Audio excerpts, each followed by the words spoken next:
Well, Julian, it's a fight week at T-Mobile Arena. Does that have a little bit more energy for you, or a little bit different nerves ahead of it?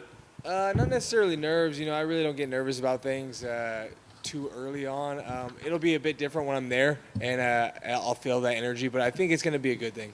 Nice. You've been pretty damn good track record here at the Apex. So I'm just curious, did you change anything in the approach of how you're handling it? I mean, it's a different environment, hearing the coaches, that sort of thing. Did you guys change anything at all in prep?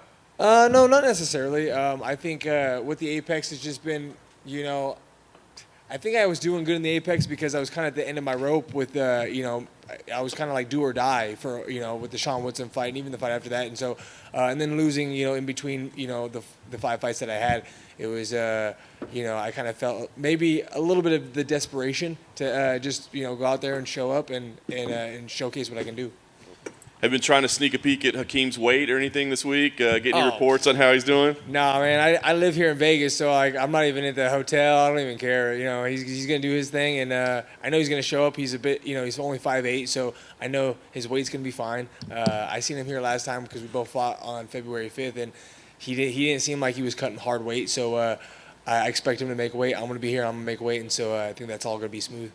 Obviously, I know you can't tip your hand with the strategy, but given his approach, I know you like to go out there and strike and brawl a little bit, but is this a fight that maybe you might want to break out the grappling a little bit? I mean, maybe. I mean, I think every fight, I'm looking forward to mixing everything up. I think what just happens is just things go out the window. When you get punched in the face and, your life's, well, not necessarily your life's on the line, but when the fight is on the line, things kind of just come out, and I just, naturally, my natural reaction is just to brawl. So I definitely want to grapple. I want to wrestle. I want to strike with him. I want to do everything. But you might see another Peterson fight where I'm just scrapping real hard.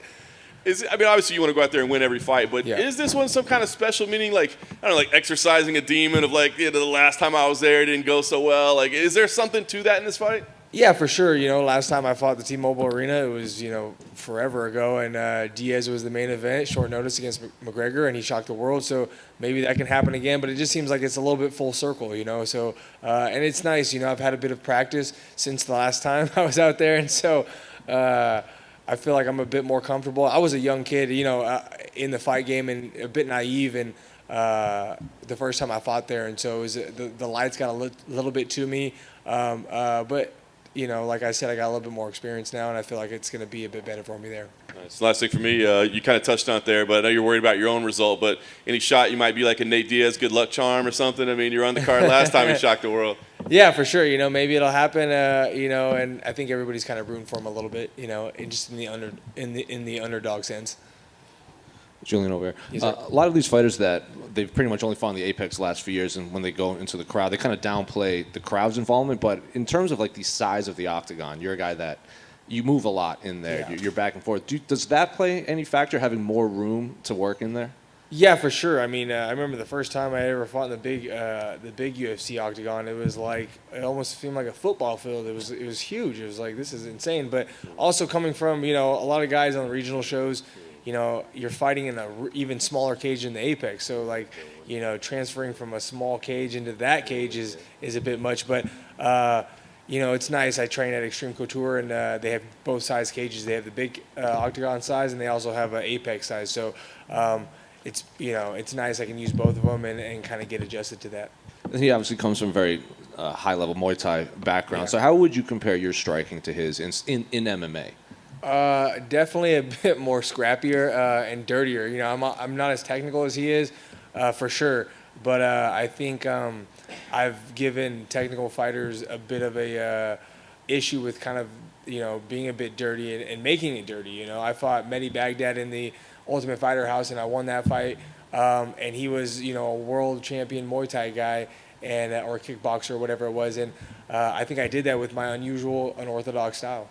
Then I don't think during fight weeks you can escape all the Paddy Pimblett questions. Given your so I'm going to ask you, what do you make of his meteoric rise in the UFC right now? I mean, he's doing good, and good for him. I think he just, I think he's a little less active than most. And that's his own prerogative.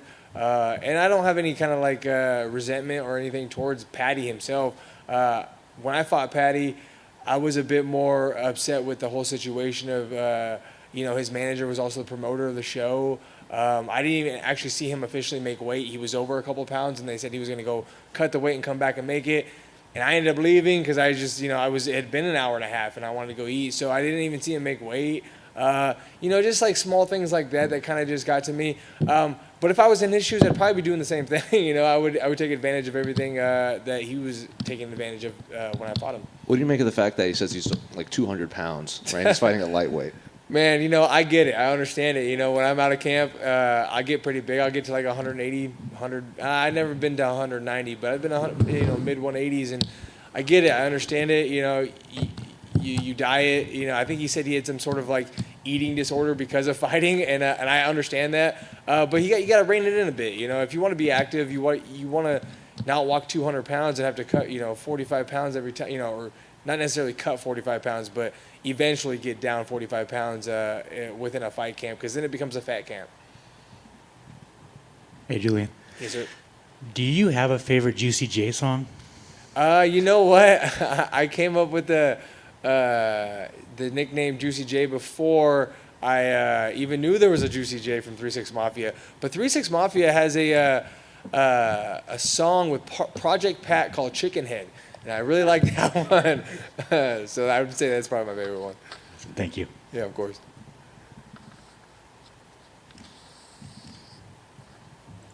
We're good? Thank you, guys.